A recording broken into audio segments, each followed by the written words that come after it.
Welcome guys. हम लोग पढ़ रहे हैं प्लस टू एनसीईआरटी का थर्ड चैप्टर ह्यूमन रिप्रोडक्शन। अभी तक हम लोग ये जो चैप्टर है इसका मेजर पोर्शन कवर कर चुके हैं।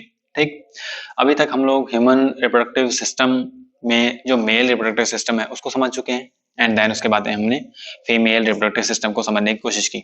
उसके बाद में हमने क्या किया कि जो गैमेटोजेनेसिस की प्रोसेस होती है उसके अंदर स्पर्मेटोजेनेसिस एंड ooजेनेसिस के प्रोसेस को समझा। ठीक, इसके अलावा हमने क्या देखा कि जो स्ट्रक्चर है स्पर्म की वो कैसी होती है एंड देन उसके बाद में हमने क्या किया, मेंस्ट्रुअल साइकिल को लास्ट लेक्चर में समझने की कोशिश की।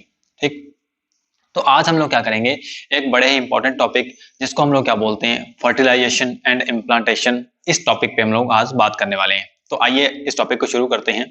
Fertilisation and implantation. Fertilisation fertilisation and implantation. Implantation. ठीक, देखिए हम लोग फर्टिलाइजेशन जो है छोटी क्लासेस में भी पढ़ते हैं। फर्टिलाइजेशन का मतलब हम लोग क्या मानते हैं कि जब दोनों गैमीट आपस में फ्यूज कर जाते हैं तो उस प्रोसेस को हम लोग फर्टिलाइजेशन बोल देते हैं। ठीक, लेकिन यहाँ पर हम लोग क्या करेंगे, अपने लेवल को थोड़ा बढ़ाएंगे। हम लोग देखेंगे कि जो फर्टिलाइजेशन की प्रोसेस होती है उसके अंदर भी काफी सारे इवेंट्स होते हैं। ठीक, उसके अंदर भी क्या होते हैं, काफी सारे इवेंट्स होते हैं। तो आइए शुरू करते हैं फर्टिलाइजेशन की इस प्रोसेस को। तो क्या होता है कि जब कोइटस होता है, ठीक है, जब मेटिंग होती है मेल एंड फीमेल कपल के बीच में, तब वहां पर क्या होता है कि जो मेल इंडिविजुअल होता है वो क्या करता है, इंसेमिनेशन करता है। क्या करता है, इंसेमिनेशन करता है। और इंसेमिनेशन के थ्रू वो क्या करता है, जो सीमन होता है उसको फीमेल वेजाइना के अंदर सर्विक्स वाले पोर्शन के अंदर ट्रांसफर कर देता है। ठीक, सीमन को वहां पर रिलीज किया जाता है, उसे इजैकुलेशन बोलते हैं, पढ़ चुके हैं हम लोग। उसके बाद में क्या होता है कि जो स्पर्म्स होते हैं, ठीक, जो स्पर्म्स होते हैं वो क्या करते हैं, मूव करते हैं। जो स्पर्म्स होते हैं वो स्विम करते हैं। ठीक, अब ध्यान से बात सुने कि अगर जो कोइटस है वो कब हो, 14वें दिन के आसपास हो। ठीक, मतलब क्या है, फर्टिलाइजेशन की जो प्रोसेस है उसके लिए जरूरी क्या है कि जो फर्टिलाइजेशन की प्रोसेस है वो एम्पुलरी रीजन में हो। कौन से रीजन में हो, एम्पुलरी रीजन में हो। फर्टिलाइजेशन की जो प्रोसेस है नॉर्मली कहां पर होती है, जो फैलोपियन ट्यूब है, जो फैलोपियन ट्यूब होती है, फैलोपियन ट्यूब, उसको हम लोग समझ चुके हैं। फैलोपियन ट्यूब का जो एम्पुला रीजन है, ठीक, एम्पुला रीजन है, वहां पर देखा जाता है कि मोस्टली जितनी भी फर्टिलाइजेशन की प्रोसेस होती है वहीं पर कंप्लीट होती है। ठीक, तो यहाँ पर भी क्या है, मेल गैमेट और फीमेल गैमेट के रिलीज होने में, ठीक है, इन दोनों के आपस में मिलने के लिए सिंक्रोनिसिटी होनी जरूरी है। ठीक है, सिंक्रोनिसिटी वर्ड का मतलब क्या है कि जो टाइमिंग है वो काफी इंपॉर्टेंट होती है। ठीक, अगर मान लीजिए जो फर्टिलाइजेशन है ये एम्पुलर रीजन में नहीं होता है, ठीक है, या फिर हम लोग बात करें कि जब जो कोइटस है वो, हम बात करें कि 12वें दिन से पहले या फिर 10वें दिन से पहले पहले किया जाता है, या फिर 18वें दिन से बाद बाद में किया जाता है, मेंस्ट्रुअल साइकिल की बात करें हम लोग, तब वहां पर क्या होता है कि ओवम रिलीज ही नहीं होता है। ठीक, जो सेकेंडरी oocyte इसको हम लोग बोलते हैं एक्चुअल में वो रिलीज ही नहीं होता है। इसीलिए हम लोग देखते हैं कि जो सारे के सारे कोइटस होते हैं, ठीक, सारे के सारे जो हम लोग बात करें जो कोइटस होते हैं, मीटिंग होती है, वो प्रेगनेंसी को वहां पर नहीं होती है। ठीक है, सारे के सारे जो कोइटस हैं वो प्रेगनेंसी को लीड नहीं करते हैं। क्लियर, क्योंकि वहां पर जो फर्टिलाइजेशन है वो नहीं हो पाता है। क्लियर, तो आइए बात करते हैं फर्टिलाइजेशन की। तो फर्टिलाइजेशन के प्रोसेस के अंदर क्या होता है, बेसिकली दो गैमीट्स, ठीक है, दो अलग अलग गैमीट्स, मेल गैमीट और फीमेल गैमीट आपस में मिलते हैं। ठीक, तो आइए इन प्रोसेस को हम लोग समझने की कोशिश करते हैं। देखिए, जब जो फीमेल गैमीट है, जो फीमेल गैमीट है, ठीक, जो फीमेल गैमीट है वो मेल गैमीट के साथ में मिलता है। ठीक है, ये क्या है, ये मेल गैमीट है, ये फीमेल गैमीट है। जब ये दोनों गैमीट आपस में मिलते हैं, ठीक, आइए इसको समझते हैं। ये मान लीजिए ये क्या है, सेकेंडरी oocyte है, और ये क्या है, स्पर्म्स है। ठीक, ये स्पर्म है। जब इसके साथ में ये मिलता है, ओवम के साथ में, जो सेकेंडरी oocyte जिसको हम लोग बोलते हैं, सेकेंडरी oocyte के साथ में जब स्पर्म मिलता है, ठीक है, जब कॉन्टेक्ट में आता है, तो उस प्रोसेस को हम लोग बोलते हैं सिनगैमी। क्या बोलते हैं, सिनगैमी। क्लियर, अब होता क्या है, सिनगैमी के बाद में जो स्पर्म होता है इसके एपिकल पोर्शन पे क्या होता है, एक्रोसोम होता है, और एक्रोसोम के पास क्या होते हैं, स्पर्म लाइसेंस होते हैं, डाइजेस्टिव एंजाइम्स होते हैं। वो क्या करते हैं, जो सेकेंडरी oocyte है इसके चारों ओर जो लेयरिंग होती है, कौन कौन सी लेयरिंग होती है, एक तो हमारी बात करें कि जो जोना पैलिसिडा है वो लेयरिंग होती है, एंड उसके बाद में एक और कवरिंग होती है ग्रैनुलोसा सेल्स की, ठीक है, फॉलिकुलर सेल्स की। उसे हम लोग क्या बोलते हैं, उसे बोलते हैं कोरोना रेडिएटा। ठीक, तो क्या होता है कि ये जो एक्रोसोम है, ये दोनों जो लेयर है इनको ब्रस्ट कर देता है, ठीक है, ये जो दोनों लेयर्स हैं इनको डाइजेस्ट कर देता है, ठीक है, डाइजेस्ट कर देता है। तो जो साइटोप्लाज्म है स्पर्म का और जो साइटोप्लाज्म है ओवम का, ठीक है, या फिर सेकेंडरी oocyte का, ये दोनों आपस में क्या करते हैं, मिलते हैं, ठीक। जब दोनों के दोनों साइटोप्लाज्म आपस में मिलते हैं तो इस प्रोसेस को हम लोग क्या बोलते हैं, इसे हम बोलते हैं प्लाज्मोगैमी। क्या बोलते हैं, प्लाज्मोगैमी। क्लियर, क्या बोलते हैं, प्लाज्मोगैमी। प्लाज्मोगैमी कौन से प्रोसेस है, जब दोनों गैमीट्स, सेकेंडरी oocytes और जो स्पर्म है, इन दोनों का प्लाज्मा जब आपस में मिलता है, ठीक। उसके बाद में क्या है कि न्यूक्लियस भी होता है इसके पास में, जो न्यूक्लियस सेकेंडरी oocyte के पास में होता है, ठीक है, और एक न्यूक्लियस क्या होता है, स्पर्म के पास में होता है। क्लियर। अब फर्टिलाइजेशन की जो प्रोसेस होती है, हमने इसके अंदर ये भी समझा था कि मान लीजिए ये क्या है, ये स्पर्म है, ठीक है, हम लोग रफ डायग्राम बना के समझने की कोशिश करते हैं। ये स्पर्म है मान लीजिए, ठीक, ये स्पर्म है। स्पर्म में क्या होता है कि ये नेक रीजन है, यहाँ पर प्रॉक्सिमल सेंट्रियोल होता है, यहाँ पर एक्रोसोम होता है, और यहाँ पर ये जो रीजन है ये किसकी रीजन है, न्यूक्लियस की रीजन है। जब स्पर्म क्या करता है, फर्टिलाइजेशन की प्रोसेस करता है, तब वहां पर क्या होता है कि ये जो पोर्शन है नेक रीजन के अंदर जो प्रॉक्सिमल सेंट्रियोल होता है और हेड रीजन के अंदर जो हमारा न्यूक्लियस होता है, ठीक, ये दोनों जब फर्टिलाइजेशन की प्रोसेस होती है तो 180 डिग्री के एंगल पे घूम जाते हैं। ये क्या हो जाते हैं, 180 डिग्री के एंगल पे घूम जाते हैं। तो मतलब जो सेंट्रियोल है वो आगे आ जाता है और जो न्यूक्लियस है वो पीछे रह जाता है, जो न्यूक्लियस है वो पीछे रह जाता है। क्लियर। अब होता क्या एक्चुअल में, जब प्लाज्मोगैमी की प्रोसेस होती है तो उसके अंदर क्या है, जो साइटोप्लाज्म मिलेगा आपस में, तब क्या होता है कि जो प्रॉक्सिमल सेंट्रियोल है, ठीक है, प्रॉक्सिमल सेंट्रियोल और एक सेंट्रियोल किसके पास में होता है, ओवम के पास में होता है, या फिर हम लोग बात करें कि सेकेंडरी oocyte के पास में होता है।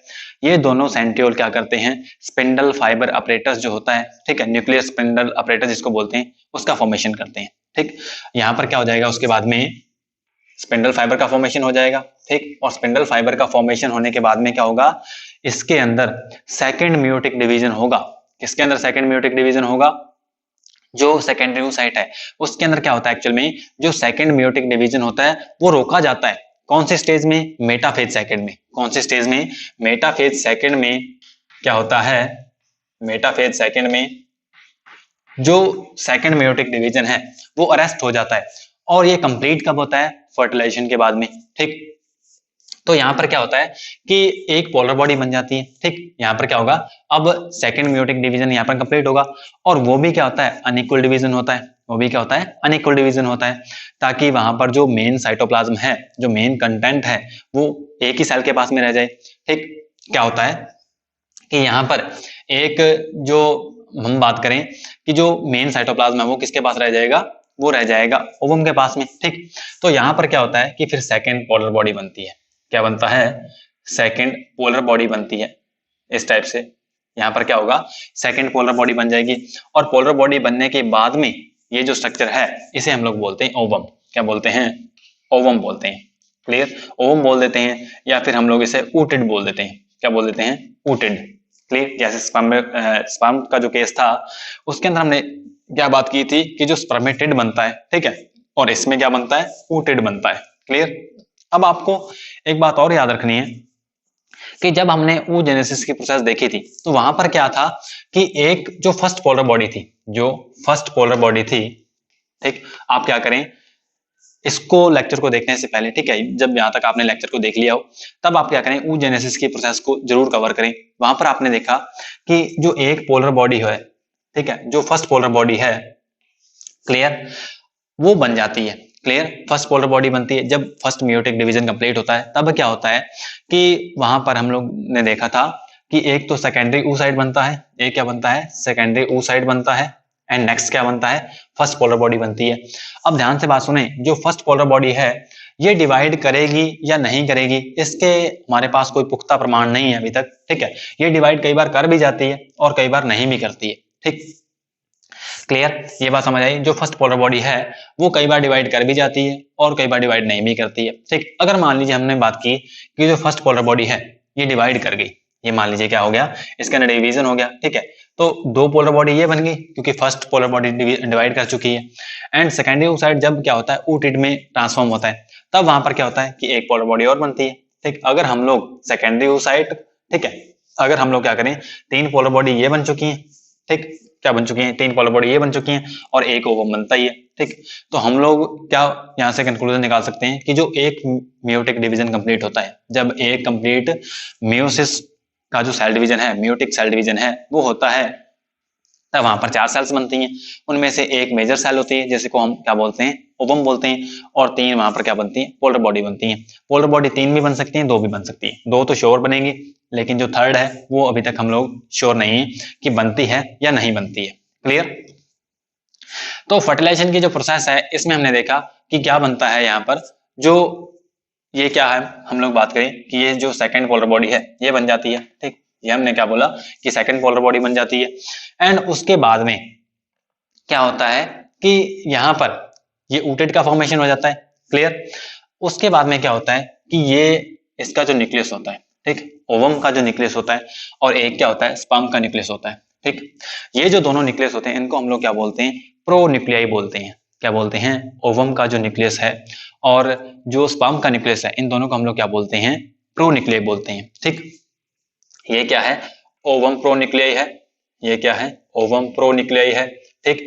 और ये क्या है, ये स्पर्म प्रोन्यूक्लियाई है, स्पर्म प्रोन्यूक्लियाई, ठीक। अब ध्यान से बात सुनिए कि ये जो दोनों न्यूक्लियस हैं, प्रोन्यूक्लियस हैं जो दोनों, ये आपस में क्या होंगे, अब फ्यूज होंगे। अब क्या होगा, इनके बीच में फ्यूजन होगा। क्लियर?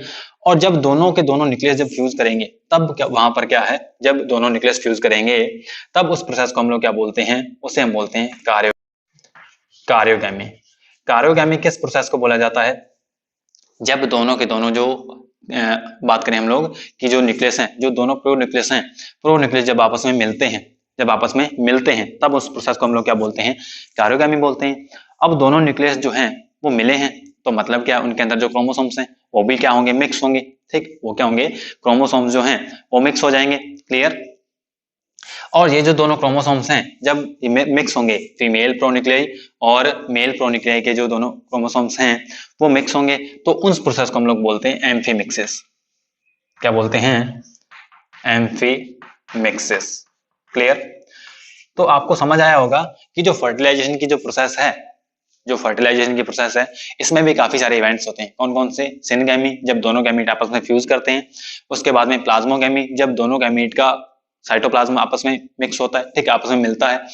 एंड उसके बाद में कारियोगैमी, जब दोनों के दोनों प्रोन्यूक्लियाई आपस में मिलते हैं। एंड देन उसके बाद में एम्फीमिक्सिस, मतलब क्या है एम्फीमिक्सिस का, जब दोनों के दोनों प्रोन्यूक्लियाई के जो क्रोमोसोम्स हैं वो आपस में मिक्स होते हैं।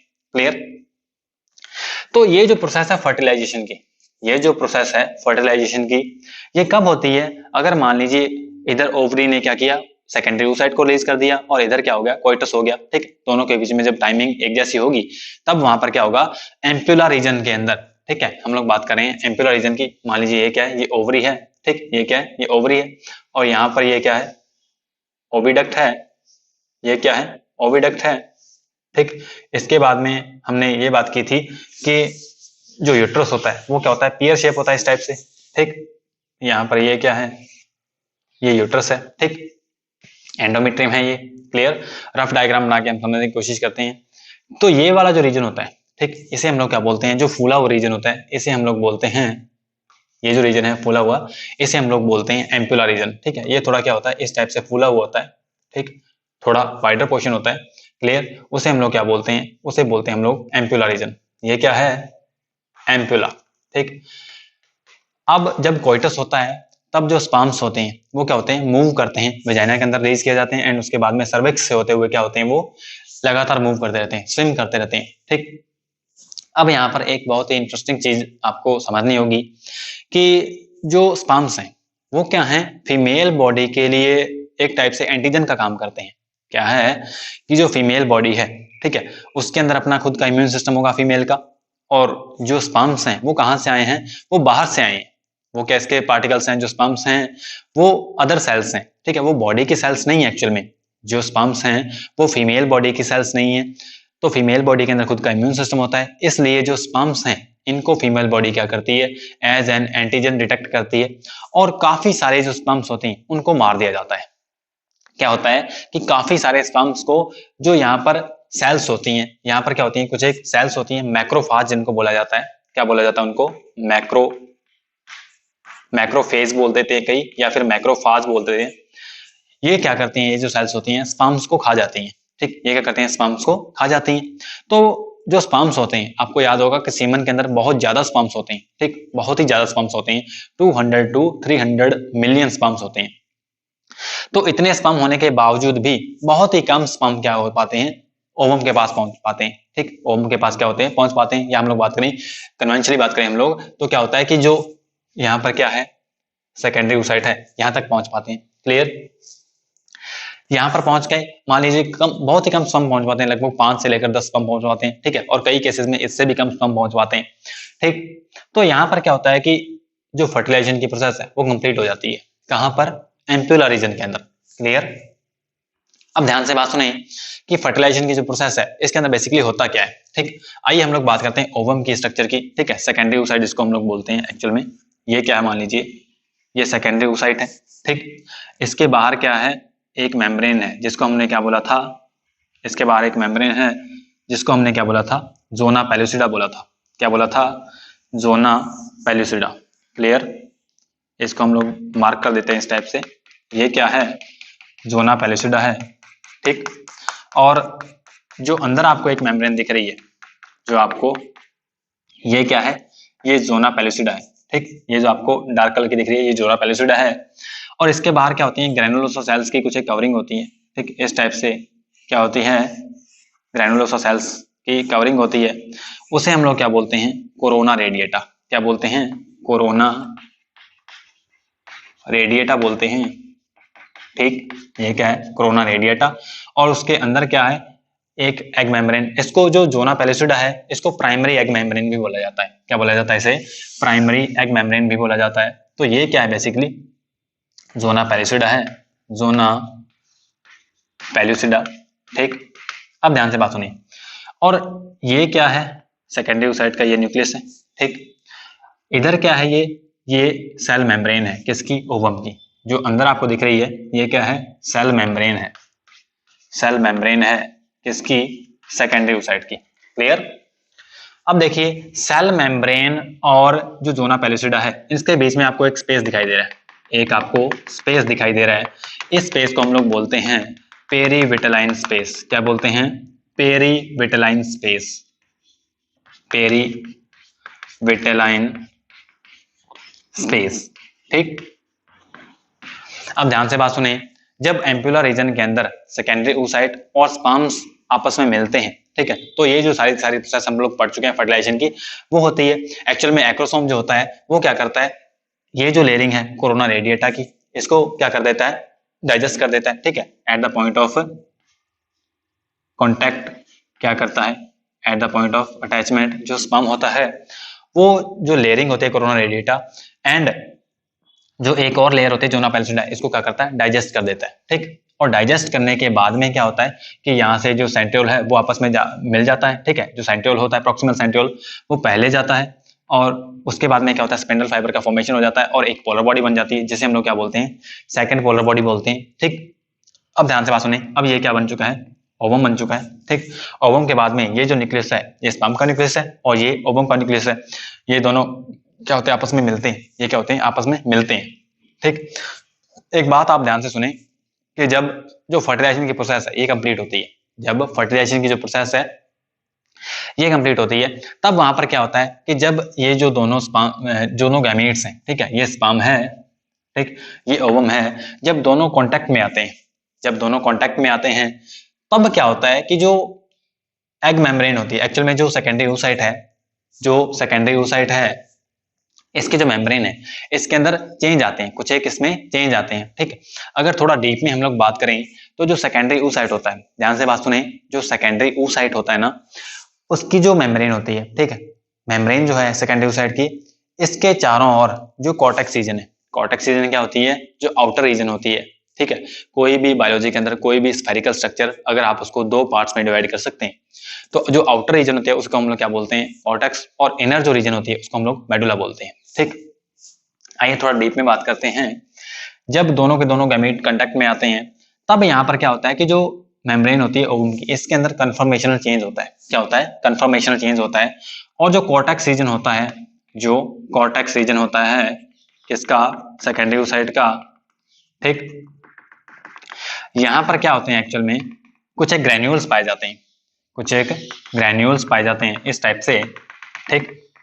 और जो ग्रेन्यूल्स होते हैं जब फर्टिलाइजेशन होता है तब ये ग्रेन्यूल्स पेरीविटलाइन स्पेस में रिलीज कर दी जाती हैं। क्या होता है कि ये जो ग्रेन्यूल्स हैं इनको रिलीज कर दिया जाता है कहां पर, पेरीविटलाइन स्पेस में। पेरीविटलाइन स्पेस क्या है, जो कि ये जो एग मेम्ब्रेन है और बाहर जो जूना पेलिसिडा है, इन दोनों के बीच का जो स्पेस है पेरीविटलाइन स्पेस है। और ये जो कॉर्टिकल ग्रेन्यूल्स हैं, ठीक है, जो कॉर्टेक्स रीजन के अंदर ये जो ग्रेन्यूल्स प्रेजेंट हैं इन्हें हम लोग क्या बोलते हैं, कॉर्टिकल ग्रेन्यूल्स बोलते हैं, ठीक। ये जो कॉर्टिकल ग्रेन्यूल्स हैं, ये जो कॉर्टिकल ग्रेन्यूल्स हैं इनको रिलीज किया जाता है कहां पर, पेरीविटलाइन स्पेस में। कहां पर, मान लीजिए ये जो है इन्हें क्या कर दिया, पेरीविटलाइन स्पेस में रिलीज कर दिया, ठीक। तो यहां पर क्या होता है कि एक मेम्ब्रेन बन जाती है। यहां पर क्या होता है कि कॉर्टिकल ग्रेन्यूल्स अपने आप में क्या कर देते हैं, यहाँ पर पेरीविटलाइन स्पेस में एक मेम्ब्रेन का फॉर्मेशन कर देते हैं। उसे हम लोग क्या बोलते हैं, उसे बोलते हैं फर्टिलाइजेशन मेम्ब्रेन। क्या बोलते हैं, फर्टिलाइजेशन मेम्ब्रेन। क्या बोलते हैं, फर्टिलाइजेशन मेम्ब्रेन। फर्टिलाइजेशन मेम्ब्रेन कहां पर बनती है, पेरीविटलाइन स्पेस में बनती है। अब इसका काम क्या होता है, जो फर्टिलाइजेशन मेम्ब्रेन है ये क्या करती है, पॉलीस्पर्मी को ब्लॉक करती है। क्या करती है, पॉलीस्पर्मी को ब्लॉक करती है। नॉर्मली ऐसा होता है नॉर्मल केसेस में कि जो एक ओवम होता है उसके साथ में एक ही स्पर्म फ्यूज करता है, क्लियर। लेकिन अगर यहाँ पर दो स्पर्म फ्यूज कर जाएं तो यहाँ पर क्या हो जाएगा, ट्रिप्लॉइड कंडीशन बन जाएगी और उस केस में जो एम्ब्रियो है वो सर्वाइव नहीं कर पाएगा, ठीक है, या जो इंडिविजुअल है वो सर्वाइव नहीं कर पाएगा। तो इस केस से बचने के लिए यहाँ पर क्या होता है कि जब एक स्पर्म इसके साथ में फ्यूज कर गया तो उसके बाद में यहाँ पर क्या हो जाती है, एक मेम्ब्रेन का फॉर्मेशन कर दिया जाता है, ठीक है, ताकि कोई दूसरा स्पर्म इसके अंदर एंट्री ना ले पाए, ठीक है, कोई दूसरा स्पर्म इसको दोबारा से फर्टिलाइज ना कर पाए, क्लियर। अब देखिए, जब एक स्पर्म इसको क्या करेगा, फर्टिलाइज करेगा ओवम को, तो उस प्रोसेस को हम लोग क्या बोलते हैं, उसे बोलते हैं हम मोनोस्पर्मी। क्या किया जाता है, उसे क्या बोलते हैं, मोनोस्पर्मी, ठीक। क्या बोलते हैं, मोनोस्पर्मी। और ये जो फर्टिलाइजेशन मेम्ब्रेन है ये क्या करती है, पॉलीस्पर्मी को ब्लॉक करती है। क्या करती है, पॉलीस्पर्मी को ब्लॉक करती है, ठीक। पॉलीस्पर्मी क्या होती है, जब काफी ज्यादा जो स्पर्म्स हैं वो ओवम के साथ में फ्यूज करें, क्लियर। तो उम्मीद आपको जो फर्टिलाइजेशन की प्रोसेस है ये समझ आई होगी, ठीक। और फर्टिलाइजेशन के प्रोसेस के बाद में यहाँ पर एक जो सेल बनती है, ठीक, ये जो सेल बनती है इसके बाहर क्या होती है, ये लेयरिंग होती है जोना पेलिसिडा की, ठीक। इसके बाद में क्या होता है कि यहाँ पर ये जो सेल बनती है, यहाँ पर दोनों के दोनों जो न्यूक्लियस हैं, प्रो न्यूक्लियस हैं, वो मिल चुके हैं, एम्फीमिक्सिस की प्रोसेस हो चुकी है। तो यहाँ पर जो कंडीशन है वो डिप्लॉइड बन चुकी है। क्या बन चुकी है, कंडीशन डिप्लॉइड बन चुकी है, ठीक है, डिप्लॉइड है। और ये जो फर्स्ट सेल बनी है, ठीक है, ये जो फर्स्ट सेल बनी है इसे हम लोग क्या बोलते हैं, इसे बोलते हैं जाइगोट। क्या बोलते हैं, जाइगोट बोला जाता है, ठीक। जाइगोट कैसे बनता है, जब दोनों के दोनों गैमीट्स जो आपस में फ्यूज करते हैं तब क्या होता है, जाइगोट का फॉर्मेशन होता है। क्या होता है, जाइगोट का फॉर्मेशन होता है, क्लियर, समझ आई होगी आपको बात, ठीक। तो फर्टिलाइजेशन के दौरान होता क्या है, बेसिकली ये जो सेकंड पोलर बॉडी बनती है, ठीक, उसके बाद में ये जो सारे इवेंट्स हैं ये होते हैं, क्लियर, और जाइगोट का फॉर्मेशन होता है, ठीक है, पॉलीस्पर्मी को ब्लॉक किया जाता है। उसके बाद में अब ध्यान से बात सुने, जो जाइगोट है, जाइगोट के पास इंफॉर्मेशन होती है कि ये जो इंडिविजुअल है आगे जाकर मेल बनेगा या फीमेल बनेगा। क्या होगा, ये जो इंडिविजुअल है ये आगे जाकर मेल बनेगा या फिर फीमेल बनेगा, ठीक। अगर मान लीजिए हमेशा से जो फीमेल होती है ह्यूमंस के अंदर, उसके पास दो सेक्स क्रोमोसोम होते हैं, उसके पास क्या होते हैं, दो सेक्स क्रोमोसोम्स होते हैं, उन्हें हम लोग क्या बोलते हैं, एक्स एक्स क्रोमोसोम बोलते हैं, ठीक। जो फीमेल होती है, इसको हम लोग एक बार रब करते हैं, ठीक। यहां पर क्या होता है कि जो फीमेल होती है उसके पास दो क्या होते हैं, सेक्स क्रोमोसोम होते हैं, एक्स एक्स इनको बोला जाता है। और जो मेल होता है उसके पास में क्या होते हैं कि दो सेक्स क्रोमोसोम होते हैं। और कौन कौन से होते हैं वो, एक एक्स होता है और एक वाई होता है, क्लियर। अब जब गैमेट्स बनते हैं तब कौन सा डिवीजन होता है, म्यूटिक डिवीजन होता है। म्यूटिक डिवीजन होता है तो मतलब रिडक्शनल डिवीजन होता है। रिडक्शनल डिवीजन होता है तो मतलब जो सेक्स क्रोमोसोम है ये भी रिड्यूस हो जाएंगे, ठीक। यहाँ पर क्या होंगे, जो गैमेट बनेंगे फीमेल के अंदर, जो सारे के सारे गैमेट्स बनते हैं उनके पास में क्या होता है, एक्स क्रोमोसोम ही होता है। ये क्या बन गए, ये गैमेट्स बन गए, ठीक। लेकिन जो मेल होता है ह्यूमंस के अंदर, जो मेल होता है वो दो टाइप के गैमेट्स बनाता है, ठीक। वो क्या करता है, दो टाइप के गैमेट बनाता है। एक तो गैमेट एक्स कंटेनिंग एंड एक gamete Y chromosome containing. Clear? अब ध्यान से बात सुनिए, अगर जब क्या होता है x chromosome containing ovum x chromosome containing sperm के साथ में फ्यूज करता है। ये क्या एक्चुअल में ये जो है ये स्पर्म्स हैं, ये क्या हैं, ये स्पर्म्स हैं, क्योंकि ये मेल गैमेट है। ठीक है, जब यहाँ पर क्या होता है फर्टिलाइजेशन की प्रोसेस होती है, तब वहां पर क्या देखा जाता है कि अगर मान लीजिए X sex chromosome containing ovum को X sex chromosome containing sperm ने फर्टिलाइज किया है, तो वहां पर जो जीनोटाइप है वो XX बन जाता है, और XX से क्या होता है फीमेल इंडिविजुअल का फॉर्मेशन होता है। क्लियर? अब देखिए, अगर X क्रोमोसोम को X sex chromosome containing ovum को Y sex chromosome containing sperm जो है ये फ्यूज करता है, यहाँ पर फर्टिलाइजेशन की प्रोसेस होती है, तो यहाँ पर क्या होता है XY जीनोटाइप बनता है, और यहाँ से क्या होता है इस टाइप से जो हम लोग बात करें कि इंडिविजुअल है, यहाँ पर कौन सा बन जाएगा, यहाँ पर जो इंडिविजुअल है वो मेल बन जाएगा। क्लियर? समझ आएगा आपको बात? ठीक, तो इस टाइप से देखा जाता है कि जो 50% चांसेस हैं, जो 50% चांसेस हैं, ठीक है, वो क्या होते हैं मेल इंडिविजुअल के होते हैं, और 50% जो चांसेस होते हैं वो क्या होते हैं फीमेल इंडिविजुअल के होते हैं। ठीक, इस प्रोसेस को हम लोग चेकर बोर्ड बना के समझ सकते हैं। ठीक, इसे हम लोग क्या बोलते हैं चेकर बोर्ड बोलते हैं। चेकर बोर्ड में क्या होते हैं कि बेसिकली एक तरफ हम लोग क्या करते हैं मेल गैमेट्स को रखते हैं, और एक तरफ क्या करते हैं हम लोग फीमेल गैमेट्स को रखते हैं। ठीक, आइए देखते हैं, एक तरफ हमने क्या किया मेल गैमेट्स को रखा, एक तरफ क्या किया हमने फीमेल गैमेट्स को रखा। मेल गैमेट जो हैं दो टाइप के हैं, X and Y. Female gamete जो हैं वो क्या हैं एक ही टाइप के हैं, एक्स एक्स। ठीक है, टाइप तो सेम है ना, एक्स है दोनों। अब देखिए यहां पर क्या होगा एक्स एक्स, ठीक है, यहां पर क्या हो जाएगा एक्स एंड वाई, यहां पर क्या हो जाएगा एक्स एक्स, ठीक, यहां पर क्या हो जाएगा एक्स वाई। क्लियर? तो यहां पर क्या है कि जो 50% चांसेस हैं वो फीमेल इंडिविजुअल बनने के हैं, और 50% जो चांसेस हैं वो मेल इंडिविजुअल बनने के हैं। ठीक, और हमारी जो सोसाइटी है उसके अंदर अगर मान लीजिए फीमेल चाइल्ड का बर्थ होता है, ठीक, लड़के का बर्थ होता है, तब वहां पर क्या नॉर्मली ये देखा जाता है कि जो फीमेल इंडिविजुअल होता है, ठीक है, या जो माता होती है, जो मदर होती है, उसको क्या किया जाता है दोषी करार दिया जाता है। ठीक है, उसका कसूर माना जाता है। लेकिन ऐसा नहीं है, क्योंकि यहाँ पर हमने देखा कि जो फीमेल है वो हमेशा से एक्स क्रोमोसोम ही कंट्रीब्यूट करेगी अपनी प्रोजेनी को। क्लियर?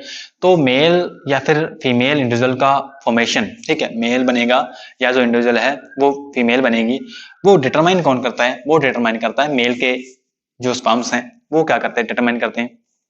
तो अगर यहाँ पर कोई क्वेश्चन पूछा जाता है कि जो डिटर्मिनेशन है, सेक्स डिटर्मिनेशन है ह्यूमंस के अंदर, तो उसके लिए रिस्पॉन्सिबल कौन है, मेल या फिर फीमेल? तो यहाँ पर हम लोग यहाँ से हमको लग सकता है कि जो मेल है वो साइंटिफिकली हम लोग बोल सकते हैं कि वो क्या है रिस्पॉन्सिबल है मेल चाइल्ड के लिए या फिर फीमेल चाइल्ड के लिए। ठीक है, लेकिन एक्चुअल में ये भी नहीं है। एक्चुअल में क्या है कि जो मेल इंडिविजुअल है उसको भी नहीं पता होता है कि कौन सा स्पर्म जाकर आगे फ्यूज करने वाला है। ठीक, समझे बात को, कि कौन सा स्पर्म जो है वो आगे जाकर ओवम के साथ में फ्यूज करेगा। ठीक, उसे क्या पता मेल इंडिविजुअल को कि एक्स क्रोमोसोम कंटेनिंग जो स्पर्म है वो फ्यूज करेगा या वाई क्रोमोसोम कंटेनिंग जो स्पर्म है वो फ्यूज करेगा। तो एक्चुअल में ये क्या है नेचुरल होता है। ठीक है, कोई भी पार्टनर मेल या फिर फीमेल पार्टनर इसके लिए रिस्पॉन्सिबल नहीं होता है, और एक्चुअल में हम लोग यहाँ पर ये बात सकते हैं भी जितना भी रिस्पॉन्सिबल होता है वो मेल होता है, क्योंकि यहाँ पर फीमेल तो एक्स क्रोमोसोम ही कंट्रीब्यूट कर रही है। ठीक, तो नेक्स्ट हम लोग बात करते हैं, यहाँ पर हम लोग समझ चुके हैं कि जो फर्टिलाइजेशन की प्रोसेस है, जो फर्टिलाइजेशन की प्रोसेस है वो कहां पर हुई है, वो हुई है एम्प्यूला रीजन में। वो कहां पर हुई है, वो हुई है एम्प्यूला रीजन में। ठीक, तो आइए नेक्स्ट जो प्रोसेस है हम लोग उसको समझने की कोशिश करते हैं। ठीक, आइए नेक्स्ट प्रोसेस को हम लोग समझते हैं। नेक्स्ट जो प्रोसेस है वो क्या होगी, अब उस प्रोसेस को हम लोग बोलते हैं इम्प्लांटेशन। क्या बोलते हैं उस प्रोसेस को, उसे हम लोग बोलते हैं इम्प्लांटेशन। ठीक, आइए समझते हैं उसको। इम्प्लांटेशन की जो प्रोसेस होती है उसके अंदर क्या होता है कि जो फर्टिलाइज्ड ओवम होता है जो कि जाइगोट बन जाता है, ठीक, जो कि जाइगोट होता है, अब वो क्या होता है आगे फैलोपियन ट्यूब में मूव करता है। क्या होता है फैलोपियन ट्यूब में वो मूव करता है। आइए एक रफ डायग्राम बनाकर हम लोग समझने की कोशिश करते हैं। ठीक,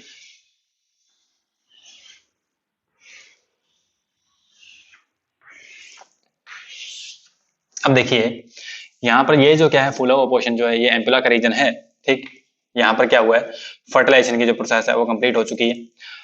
अब फर्टिलाइजेशन के प्रोसेस के बाद में जो जाइगोट बनता है, ये क्या बन चुका है यहाँ पर, ये जाइगोट बन चुका है, ये क्या है, जाइगोट है। ठीक, अब जो जाइगोट है उसके अंदर क्या होगा, डिविजन्स होंगे, उसके अंदर सेल डिविजन्स होंगे। ठीक है, अब ये जो सेल डिविजन्स होंगे ये कौन से होंगे, माइटोसिस या फिर मियोसिस। ये जो सेल डिवीजन होंगे ये माइटोसिस होंगे। ठीक, ये माइटोटिक सेल डिवीजन होंगे। ठीक, माइटोटिक सेल डिवीजन होंगे। लेकिन हमने बात की थी कि ये जो माइटोटिक सेल डिवीजन है इनको हम लोग क्या बोलते हैं, क्लीवेज बोलते हैं। क्या बोलते हैं, फर्स्ट लेक्चर के अंदर ये बताया गया था कि क्लीवेज क्या होता है। आइए दोबारा से देख लेते हैं कि अगर मान लीजिए जो सेल साइकिल है वहां पर, मान लीजिए अगर ये सेल साइकिल है, ठीक, क्लीवेज के अंदर बेसिकली क्या होता है कि जो ग्रोथ फेज होते हैं, G1 फेज होता है, G2 फेज होता है, ये एब्सेंट होते हैं। G1 और G2 फेज जो है ये एब्सेंट होते हैं। सिर्फ S फेज जो है सेल साइकिल के अंदर वो प्रेजेंट होता है, या फिर जो M फेज है, माइटोटिक फेज जो है वो कंप्लीट होता है। ठीक है, यहाँ पर क्या होता है कि S फेज होता है और M फेज यहाँ पर क्या होता है, डिविजनल फेज जिसको बोलते हैं, वो प्रेजेंट होते हैं सेल साइकिल के अंदर। इसलिए यहाँ पर ग्रोथ फेज फर्स्ट नहीं है, ग्रोथ फेज सेकंड नहीं है, तो मतलब जो जाइगोट बना है वो ग्रो नहीं करेगा, उसका जो साइज है वो बढ़ेगा नहीं। ठीक, क्या है, वो साइज नहीं बढ़ेगा उसका, लेकिन उसके अंदर एस फेज है तो मतलब क्या है, डीएनए कंटेंट जो है वो अपने आप को डबल कर रहा है। ठीक, और एम फेज है तो मतलब वो डिवाइड भी करेगा। ठीक, इसके अलावा एक और बात ध्यान रखें कि एस फेज के अलावा यहाँ पर क्या होता है, एस फेज तो प्रेजेंट होता ही होता है, इसके अलावा कुछ एक हिस्टोन प्रोटीन्स का भी सिंथेसिस होता है। ठीक, जो कि हम लोग बात जब डीएनए हेलिक्स की पैकेजिंग की बात करेंगे तब उसको समझेंगे। ठीक है, हिस्टोन प्रोटीन क्या करता है, एक्चुअली में पैकेजिंग ऑफ डीएनए हेलिक्स के अंदर हेल्प करता है। तो यहाँ पर क्या होता है कि डीएनए अपने आप को डबल करता है और हिस्टोन प्रोटीन्स जो होते हैं वो अपने आप को सिंथेसाइज करते हैं। ठीक, उनका सिंथेसिस होता है मतलब, और एम फेज यहाँ पर क्या होता है, प्रेजेंट होता है। इसलिए यहाँ पर नॉर्मल जो जाइगोट है उसका साइज नहीं बढ़ता है। ठीक, क्लियर, उसका साइज नहीं बढ़ेगा, सिर्फ डिविजन्स होंगे यहाँ पर। ठीक है, और क्लीवेज के दौरान जो बनने वाले सेल्स हैं, जो डॉटर सेल्स बनती हैं, ठीक है, जो सेल्स बनती हैं उन सेल्स को हम लोग क्या बोलते हैं, ब्लास्टोमियर्स बोलते हैं। क्या बोलते हैं, ब्लास्टोमियर्स। क्या बोलते हैं, ब्लास्टोमियर्स। क्लियर, क्या होगा यहाँ पर, क्लीवेज होगा तो क्या बनेंगे, यहाँ पर ब्लास्टोमियर्स बनेंगे। ठीक, यहाँ पर ध्यान से बात सुनिए, जाइगोट जो है अभी तक इसके ऊपर क्या है, जोना पेलुसिडा की कवरिंग है। ध्यान से बात सुनिए, जाइगोट के बाहर क्या है, जोना पेलुसिडा की कवरिंग है। ठीक, अब क्या होता है, धीरे धीरे ये मूव करता रहता है। ठीक, क्यों मूव करेगा, क्योंकि यहाँ पर हमने बात की जो फैलोपियन ट्यूब होती है, यहाँ पर क्या होते हैं, सीलिया प्रेजेंट होते हैं, यहाँ पर क्या होते हैं, सीलिया प्रेजेंट होते हैं, सीलिएटेड एपिथेलियम प्रेजेंट होती है, वो क्या करती है, मूव करती है। ठीक है, यूट्रस की तरफ इस टाइप से यहाँ पर क्या होगा, मूवमेंट करेगा सीलिया, और सीलिया जब मूवमेंट करेगा तो ये जो ब्लास्टोमियर्स, ये जो सेल्स हैं, ठीक है, एक्चुअल में जो जाइगोट है इसको क्या करेगा, ये यूट्रस की तरफ धकाएगा। ठीक है, यूट्रस की तरफ क्या करेगा, इसको धकाएगा। तो यहाँ पर क्या होगा, लगातार यहाँ पर डिवीजन होते रहेंगे। क्या होते रहेंगे, लगातार डिवीजन होते रहेंगे। ठीक, लगातार क्या होते रहेंगे, यहाँ पर डिवीजन होते रहेंगे। क्लियर, और क्या बनते रहेंगे, ब्लास्टोमियर्स बनते रहेंगे। क्या बनते रहेंगे, ब्लास्टोमियर्स बनते रहेंगे। मान लीजिए एक सेल से क्या बन गई, दो सेल्स बन गई, 2 से 4, 4 से 8, 8 से 16। तो ध्यान से बात सुने, लगभग 8 to 16 सेल्स कंटेनिंग जो हमारा क्या होता है, ये जो स्ट्रक्चर होती है। ठीक है, जो जाइगोट जो होता है, जाइगोट तो हालांकि क्या होता है, सिंगल एक सेल होती है। ठीक है, एक ही सेल होती है। लेकिन अब हम लोग क्या करें कि जो नेक्स्ट स्टेजेस जो हैं, ठीक, नेक्स्ट जो स्टेजेस हैं उसके बारे में बात करें कि जब जो ब्लास्टोमियर है इनका नंबर कितना हो जाता है, 8 to 16 हो जाता है, तब उस स्टेज को हम लोग क्या बोलते हैं, ब्लास्टुला बोलते हैं। क्या बोलते हैं, सॉरी, उस स्टेज को क्या बोलते हैं हम लोग, मोरुला बोलते हैं। क्या बोलते हैं, मोरुला बोलते हैं, मोरुला बोलते हैं। ध्यान से बात सुने, जो स्टेजेस हैं उनको हम लोग क्या करते हैं, इस टाइप से लिख सकते हैं। सबसे पहली जो स्टेज है वो क्या है, जाइगोट है। जाइगोट के बाद में जब वहां पर जो ब्लास्टोमियर है इनका नंबर क्या हो जाएगा, 88 to 16 हो जाएगा, उसके अंदर क्या है, उस स्टेज को हम लोग बोलेंगे मोरुला। क्या बोलेंगे, मोरुला। ठीक, इसके अंदर कितने सेल्स हैं, 8 to 16 सेल्स हैं। अब क्या होगा, लगातार इन सेल्स के अंदर डिवीजन होगा, और नेक्स्ट जो स्टेज आएगी उसको हम लोग क्या बोलेंगे, ब्लास्टुला स्टेज बोलेंगे। क्या बोलेंगे, ब्लास्टुला। ठीक, और ब्लास्टुला के बाद में जो स्टेज बनेगी उसे हम लोग बोलेंगे गैस्ट्रुला। क्या बोलेंगे, गैस्ट्रुला। ठीक, ये कुछ एक स्टेजेस होती हैं एम्ब्रियो डेवलपमेंट की। जब हम बात करते हैं तो इन स्टेजेस के बारे में बात करते हैं। तो जब 8 to 16 सेल बन जाती हैं तब हम लोग 8 to 16 जो ब्लास्टोमियर्स हैं इनका फॉर्मेशन हो जाता है, तब हम लोग उस स्टेज को क्या बोल देते हैं, मोरुला स्टेज बोल देते हैं। मोरुला स्टेज का जो नेम है ये कहाँ से निकला है, मलबरी, मलबरी से निकला है। ठीक, मलबरी से, मतलब वहां पर क्या जो शेप हमें दिखती है वो मलबरी शेप दिखती है, इसलिए उसको क्या बोल देते हैं, मोरुला स्टेज बोल देते हैं। अब ध्यान से बात सुनिए, जो मोरुला है यहीं पर फॉर्म हो जाता है, ये जो इस्थमस का पोर्शन है फैलोपियन ट्यूब का, यहाँ पर फॉर्म हो जाता है, क्लियर। और लगातार उसके अंदर क्या होते रहते हैं, डिवीजन होते रहते हैं, डिवीजन होते रहते हैं लगातार। और उसके बाद में जो स्टेज बनती है उसे हम लोग क्या बोलते हैं, ब्लास्टुला स्टेज बोलते हैं। क्या बोलते हैं, ब्लास्टुला स्टेज बोलते हैं। ध्यान से बात सुनिए, क्या होता है, ब्लास्टुला स्टेज, ठीक है। यहाँ पर एक्चुअल में क्या होता है कि ये जो मोरुला स्टेज है इसके अंदर लगातार डिवीजन हुए तो वहां पर क्या बन गई, ब्लास्टुला स्टेज बन गई। ब्लास्टुला स्टेज की आइए थोड़ी बात करते हैं। ब्लास्टुला जो स्टेज है इसके अंदर क्या होता है कि यहाँ पर मान लीजिए ये क्या है, ये जो जाइगोट था, ठीक है, इसके अंदर क्या हुआ, लगातार डिवीजन हुए। लगातार डिवीजन होने के बाद में यहाँ पर ब्लास्टोमियस बने इस टाइप से, क्या बने, ब्लास्टोमियस बने, ठीक, क्या बने, इस टाइप से ब्लास्टोमियस बने, ठीक। ये जो ब्लास्टोमियस है ये स्टेज कौन सी है, ये स्टेज है मोरुला। कौन सी स्टेज है, ये मोरुला। मोरुला के बाद में कौन सी स्टेज आएगी, मोरुला के बाद में नेक्स्ट जो स्टेज आएगी उसे बोलते हैं ब्लास्टुला, ठीक। अब ये जो मोरुला स्टेज बनी है इसके अंदर और ज्यादा सेल्स डिवाइड करती हैं। और ध्यान से बात सुनिए, बाहर क्या है, अभी तक जोना पेलिसुडा की कवरिंग है, इसका हम लोग बात करेंगे जोना पेलिसुडा की कवरिंग क्या करती है। अब ध्यान से बात सुनिए, अब ये जो सेल्स हैं इसके अंदर, जो काफी ज्यादा सेल्स हो चुकी हैं इसके अंदर, ठीक। अब वो क्या करेंगे, उनके अंदर जो सेल्स हैं वो अपने आप को अरेंज करती हैं, ठीक है। वहां पर क्या होता है, सेल्स जो है अपने आप को अरेंज करती हैं, ठीक। और नेक्स्ट जो स्टेज बनती है फिर वो क्या है, उसे हम लोग बोल देते हैं मोरुला के बाद में जो सेल्स हैं यहाँ पर ये अपने आप को अरेंज करेंगी और क्या बनाएंगे, ब्लास्टुला स्टेज को बनाएंगे। और ब्लास्टुला जो स्टेज है, ब्लास्टुला स्टेज को ह्यूमंस के केस में क्या बोल देते हैं, ब्लास्टोसिस्ट बोल देते हैं। क्या बोलते हैं, ध्यान से बात सुनिए, ह्यूमंस के केस में जो ब्लास्टुला स्टेज है इसे क्या बोलते हैं, ब्लास्टोसिस्ट बोलते हैं। क्या बोलते हैं, ब्लास्टोसिस्ट, क्लियर। आइए ब्लास्टोसिस्ट की बात करते हैं। जो यहाँ पर मोरुला स्टेज है इसके अंदर जो सेल्स अपने आप को कैसे अरेंज करती हैं, आइए देखते हैं। ध्यान से बात सुनिए, जो मोरुला स्टेज है इसका जो साइज है ये कितना होता है, ये जाइगोट के बराबर ही होता है, ठीक। नेक्स्ट जो यहाँ पर ये जो स्टेज बनेगी ये कौन सी स्टेज बनेगी, ये बनेगी ब्लास्टुला, ठीक। ह्यूमन के अंदर क्या बोलते हैं इसको, ब्लास्टोसिस्ट बोलते हैं। ब्लास्टोसिस्ट के अंदर क्या होता है कि जो सेल्स हैं, ये जो ब्लास्टोमियस होते हैं पेरिफेरी पे इस टाइप से अरेंज हो जाते हैं, ठीक। ये एक्चुअल में क्या होता है, स्फेरिकल स्ट्रक्चर होती है। तो जो स्फेरिकल स्ट्रक्चर है, फुटबॉल लाइक स्ट्रक्चर है, इसके अंदर जो पेरिफेरी है वो किसकी है, वो ब्लास्टोमियर्स की है।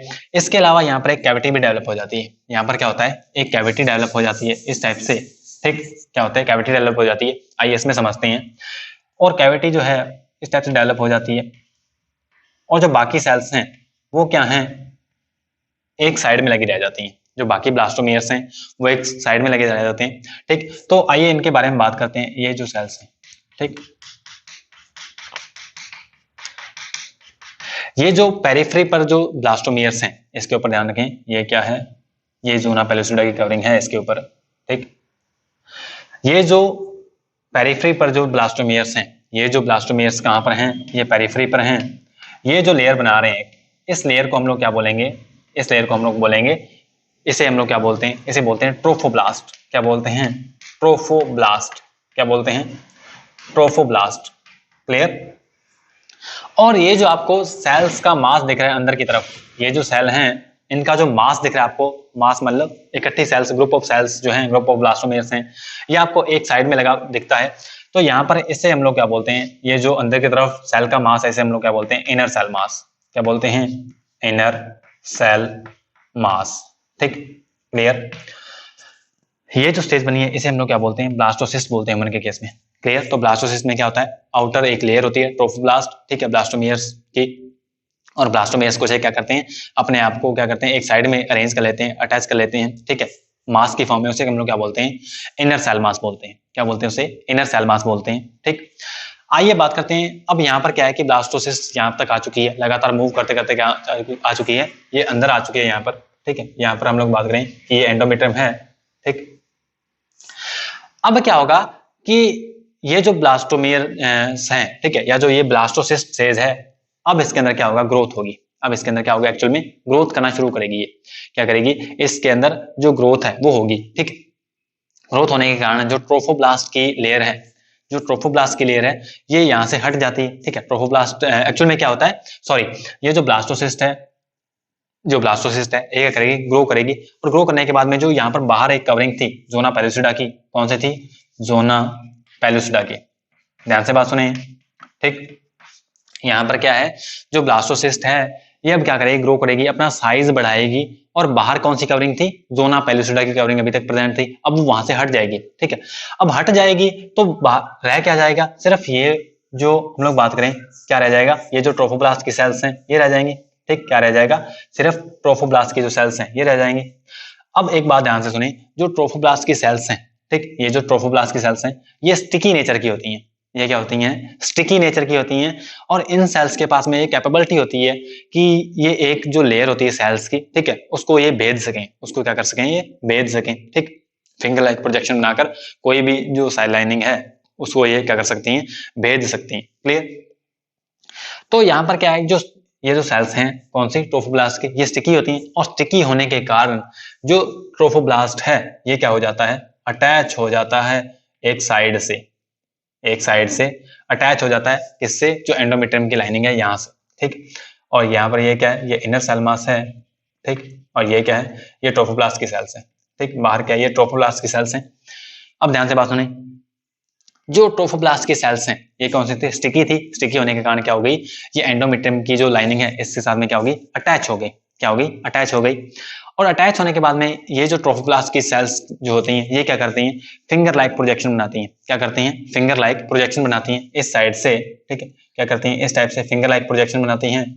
ठीक, और फिंगर लाइक जो प्रोजेक्शन बनते हैं ये क्या होते हैं, इसके अंदर धस जाते हैं, ये जो एंडोमेट्रियम है इसके अंदर धस जाते हैं। ठीक है, और यहाँ पर क्या होता है, एक्चुअल में काफी ज्यादा ब्लड वेसल्स ग्रो की होती हैं, हमने पढ़ा था एंडोमेट्रियम में। ठीक, और काफी ज्यादा जो ब्लड वेसल्स होती हैं ये ग्रो की होती हैं।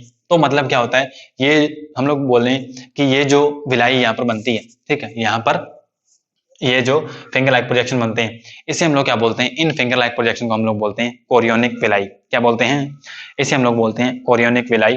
ठीक, ध्यान से बात सुनिए, यहाँ पर क्या होता है कि ये क्या हो चुका है, कोरियोनिक विलाई बन चुकी है। ठीक, और यहाँ पर क्या है कि एक्चुअल में क्या होगा, यहाँ पर कोरियोनिक विलाई बन चुकी है, और ये जो कोरियोनिक विलाई है ये किसके साथ में अटैच हो जाती है, यहाँ पर जो ब्लड वेसल्स होती हैं इसके साथ में अटैच हो जाती है, या जो मैटरनल टिश्यू है उसके साथ में क्या हो जाती है, अटैच हो जाती है। ठीक, एक बात और ध्यान से सुने, यहाँ पर क्या हो जाता है, कोरियोनिक विलाई का फॉर्मेशन हो जाता है। ठीक, क्या हो जाता है, कोरियोनिक विलाई का फॉर्मेशन हो जाता है। ठीक, क्लियर। अब ध्यान से बात सुनिए, जब यहाँ पर ये जो ब्लास्टोसिस्ट है ये अटैच होता है, वापस लौटते हैं हम लोग, जो ब्लास्टोसिस्ट है वहां पर अटैच होता है, तो यहाँ पर क्या होता है कि जो एंडोमेट्रियम की ये जो लाइनिंग है, ये जो एंडोमेट्रियम की लाइनिंग है, यहाँ पर क्या होता है कि ये थोड़ा सा डीजेनरेट करने लग जाती है। ये यहाँ पर क्या होता है, थोड़ा सा डीजेनरेट कर जाती है, डिसइंटीग्रेट हो जाती है, और डिसइंटीग्रेट होने के बाद में ये जो एंडोमेट्रियम की लाइनिंग है, ये जो एंडोमेट्रियम की लाइनिंग है ये क्या करती है, ब्लास्टोसिस्ट को कवर कर लेती है, ब्लास्टोसिस्ट को कवर कर लेती है, इस टाइप से ब्लास्टोसिस्ट को अपने अंदर ले लेती है, एम्बेडेड हो जाता है। एक्चुअल में क्या होता है कि जो ब्लास्टोसिस्ट है ये एम्बेडेड हो जाता है कहां पर, ये जो एंडोमेट्रियम है इसके अंदर। ठीक है, और ये जो एम्बेडेड होने के प्रोसेस है इसे ही हम लोग क्या बोल देते हैं, इम्प्लांटेशन बोल देते हैं। क्या हो जाता है, ये क्या हो जाता है, एक्चुअल में जो ब्लास्टोसिस्ट है ये एम्बेडेड हो जाता है कहां पर, एंडोमेट्रियम में, और इस प्रोसेस को हम लोग क्या बोल देते हैं, इम्प्लांटेशन बोल देते हैं। क्लियर, ये जो प्रोसेस है इसे हम लोग क्या बोल देते हैं, इम्प्लांटेशन, इम्प्लांटेशन। ठीक, तो आज हमने बेसिकली किस बारे में बात की, फर्टिलाइजेशन एंड इम्प्लांटेशन के बारे में बात की। उम्मीद आपको ये समझ आया होगा। ठीक, तो एक बात हमारा जो पॉइंट रह गया था यहाँ पर वो क्या था कि ये जो ऊपर ज़ोना पेलिसुडा की जो कवरिंग थी इसका काम क्या था। ध्यान से बात सुने, कई बार क्या होता है, कई बार क्या होता है कि ये जो ज़ोना पेलिसुडा की कवरिंग होती है, पहले इसका काम देख लेते हैं।